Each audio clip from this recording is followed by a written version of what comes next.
एक समय की बात है। पालमपुर नाम का एक गांव था। उस गांव में रमेश नाम का एक आदमी रहता था। उसकी माला नाम की लड़की से नई नई शादी हुई थी, पर वो उसको बिल्कुल भी पसंद नहीं करता था। ऐसे ही कुछ साल बीत जाते हैं और माला एक बेटे को जन्म देती है। माला को लगता है कि बच्चे के आने से रमेश बदल जाएगा, पर ऐसा बिल्कुल भी नहीं होता। रमेश तो फिर भी माला को खूब मारता है और उसे अपने बच्चे से भी बिल्कुल प्यार नहीं होता। माला, कहाँ मर गई? चल बाहर निकल। जी क्या हुआ? मैं मोनू को सुला रही थी, उसकी तबीयत बहुत खराब है ना। तुझे बस मोनू के बहाने आराम करना होता है। चल अब जल्दी से अलमारी से पैसे निकाल कर ला। जी वो तो मोनू की दवाई के लिए है, घर में बस वही पैसे बचे हैं। आप वो पैसे मत लेकर जाओ। मुझसे जुबान लड़ाएगी तू? बोला ना, पैसे लेकर आ अभी के अभी। मैं आपको वो पैसे नहीं दूंगी, चाहे कुछ भी हो जाए। तेरी इतनी हिम्मत? तुझे तो मैं अभी बताता हूँ, देखता हूँ तू कैसे मुझे पैसे लेने से रोकेगी। रमेश अंदर जाकर अलमारी खोलता है और पैसे निकालने लगता है। माला उसको रोकने लगती है। रमेश को माला पर इतना गुस्सा आता है कि वो कोने में पड़े एक डंडे को उठाता है और माला को पीटना शुरू कर देता है। मुझे मत मारो, मुझे मत मारो, छोड़ दो मुझे, मुझे छोड़ दो। आज तो मैं तेरा काम ही खत्म कर दूंगा। वो माला को इतना मारता है कि माला बेहोश हो जाती है। रमेश उसे घर से खींचता हुआ खेत में ले जाने लगता है। अरे रमेश, तुम ये सब क्या किए जा रहे हो? पागल हो गए हो क्या? है? अगर तू या कोई भी बीच में बोला तो उसकी भी डंडे से मार मार कर ऐसी हालत कर दूंगा। अब तो कुछ बोलना भी गुनाह हो गया है। अरे भैया, आजकल किसी के घर के मामलों के बीच में नहीं बोलना चाहिए। जो हो रहा है होने दो बस। रमेश माला को खेत में फेंक आता है और गांव का कोई भी व्यक्ति उसे कुछ नहीं कहता। रमेश अपने बच्चे मोनू को भी उठाकर माला के पास ही फेंक आता है।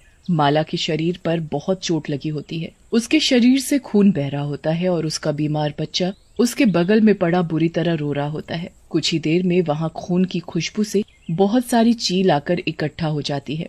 धीरे धीरे वो माला के शरीर को नोचकर खाने लगती है और वो मर जाती है। रमेश को अपनी बीवी और बच्चे के मरने का कोई दुख नहीं होता और वो कुछ समय बाद दूसरी शादी कर लेता है। एक दिन जब कुछ लोग खेतों में काम कर रहे होते हैं। अरे सुनो जी, मैंने टिंकू को वहाँ छांव में पेड़ के नीचे लिटा दिया है, आप जरा उसका ध्यान रखना। मैं बस ये पालक काट कर आती हूँ। ठीक है लक्ष्मी।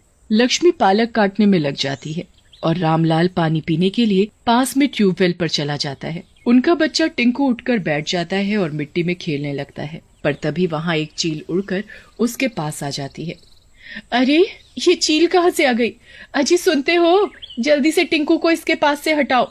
रामलाल जल्दी से उस चील के पास उसे उड़ाने जाता है, पर वो चील अचानक एक बड़ी सी चील चुड़ैल में बदल जाती है। लक्ष्मी और रामलाल एक चुड़ैल की शक्ल की इतनी बड़ी चील देखकर घबरा जाते हैं। हे भगवान, ये क्या है, चील या चुड़ैल?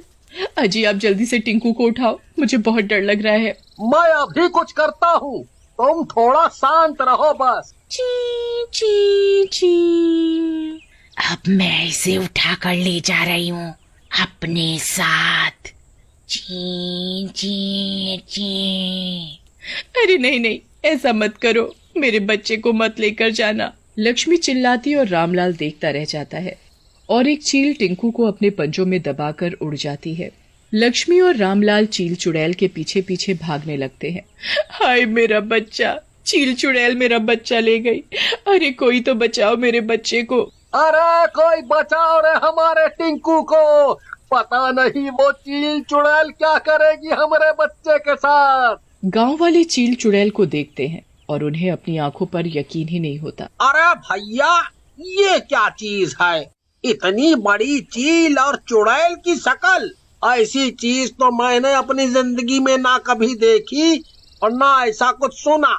सही बोल रहे हो भैया। और देखो, ये रामलाल के बच्चे को लेकर जाने कहाँ जा रही है? भगवान ही बचाए इस बच्चे को। चील चुड़ैल टिंकू को लेकर जाने कहाँ उड़ जाती है और कोई भी कुछ नहीं कर पाता। पूरे गांव में उस चील चुड़ैल की खबर फैल जाती है। सब लोगों में एक डर बैठ जाता है कि कहीं वो दोबारा ना आ जाए, और बस जिस बात का डर होता है अगले दिन वही हो जाता है। अगली सुबह जब एक छोटा बच्चा अपने घर के आंगन में चारपाई पर लेटा होता है तो वो चील चुड़ैल वहां दोबारा आ जाती है। ची ची ची ची ची ची ची ची। चील चुड़ैल की आवाज सुनकर उस बच्चे की दादी बाहर आ जाती है। अरे, चील चुड़ैल आ गई, अब ये मेरे पोते को ले जाएगी, कोई बचाओ मेरे पोते को। उस बच्चे की दादी इतनी बूढ़ी होती है कि वो जब तक चारपाई तक अपने पोते को उठाने पहुंचती है तब तक चील चुड़ैल उसके पोते को अपने पंजों में दबोच कर उड़ जाती है। चील चुड़ैल के कहर से गांव के लोग बहुत ही परेशान हो जाते हैं। उनके मन में इतना डर बैठ जाता है कि वो अपने बच्चों को घर के बाहर निकालना ही बंद कर देते हैं। एक दिन रमेश अपनी दूसरी बीवी से उस चील चुड़ैल के बारे में बातें कर रहा होता है। अरे पुष्पा, क्या ये बात सच है कि गांव में कोई चील चुड़ैल बच्चों को उठा उठा कर ले जा रही है? जी बिल्कुल सच है। वो चुड़ैल जाने कितने बच्चों को गांव से उठाकर ले जा चुकी है। हमारा बच्चा भी अभी बस 4 महीने का है। मुझे तो बहुत ही डर लग रहा है कि मैं अपने बच्चे को उस चील चुड़ैल की नजरों से कैसे बचा कर रखूंगी। वैसे ही मैंने सुना है कि चील की नजर बहुत ही तेज होती है। अरे पुष्पा, तुम बिल्कुल चिंता मत करो, मैं हूँ ना। मेरे होते हुए कोई चील या चुड़ैल हमारे बच्चे के आसपास भी नहीं आ सकती। रमेश अपनी बीवी पुष्पा और बच्चे के साथ छत पर धूप सेक रहा होता है कि अचानक एक चील उनके बच्चे के पास आकर बैठ जाती है। हे भगवान, ये चील कहाँ से आ गई? छू छू, जा जा यहाँ से चल। चील एक पल में बड़ी सी चुड़ैल का रूप ले लेती है और बच्चे को पंजों में दबोच लेती है। ये तो चील चुड़ैल है, छोड़ दो मेरे बच्चे को, जाने दो हमें। ची ची ची ची।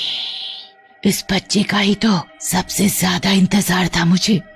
अजी सुनते हो, चील चुड़ैल हमारे बच्चे को ले जा रही है।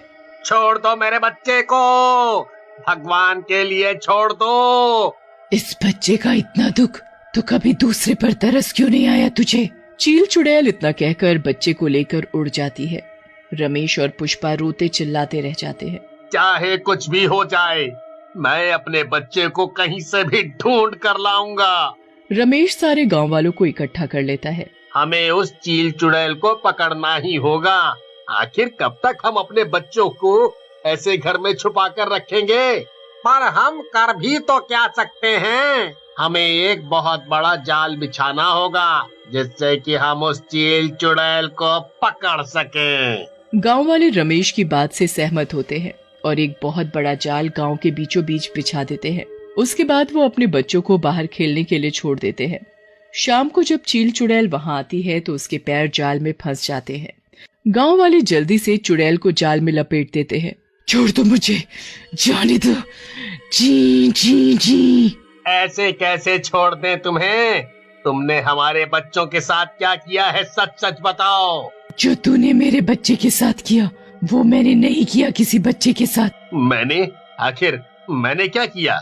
याद कर तूने क्या किया था मेरे साथ और मेरे बच्चे के साथ। हमें मरता हुआ छोड़ दिया और चील मुझे नोच नोच कर खा गए। क्या तुम मेरी पहली पत्नी माला हो? हाँ, मैं माला हूँ, जो मरने के बाद एक चील चुड़ैल में बदल गई। उसके बाद मैं तुमसे और इन गांव वालों से बदला ले आई हूँ, क्योंकि किसी ने भी मुझे या मेरे बच्चे को बचाने की कोशिश नहीं की। मुझे माफ कर दो माला, मैं तुम्हारा कातिल हूँ। तुम मेरी जान ले लो, मुझे माफ कर दो। मैंने तुम्हें और अपने बच्चे को मार डाला। मैं कितना बुरा हूँ। हाँ बाला, हमें माफ कर दो, हमसे बहुत बड़ी गलती हो गई। हमारी वजह से तुम और तुम्हारा बच्चा मर गया। मेरा बच्चा आज भी जिंदा है। क्या? सच में? मेरा मोनू जिंदा है? कहाँ है वो माला? मुझे उसके पास जाना है, उसे देखना है। चलो सब मेरे साथ। रमेश और कुछ गांव वाले चील चुड़ैल की पीठ पर बैठ जाते हैं और उसके बाद वो चील चुड़ैल उन्हें अपने साथ उड़ाकर दूर एक खूबसूरत सी जगह पर लेकर जाती है, जहाँ वो सारे बच्चे बड़ी हंसी खुशी खेल रहे होते हैं जिनको उसने उठाया था। मैंने किसी को नहीं मारा था, मैं बस तुमको और सबको सबक सिखाना चाहती थी। वो देखो, हमारा बच्चा मोनू। रमेश रोता हुआ मोनू को गले लगा लेता है। बाकी सब गांव वाले भी अपने बच्चों को मिलकर बहुत रोते हैं। आपने जो गलती की है अब उसे सुधारने का वक्त आ गया है। हम मोनू को अपने साथ रखेंगे और दोनों बच्चों को एक समान प्यार देंगे। चील चुड़ैल सबको सबक सिखा चुकी होती है और वो हमेशा के लिए वहां से चली जाती है।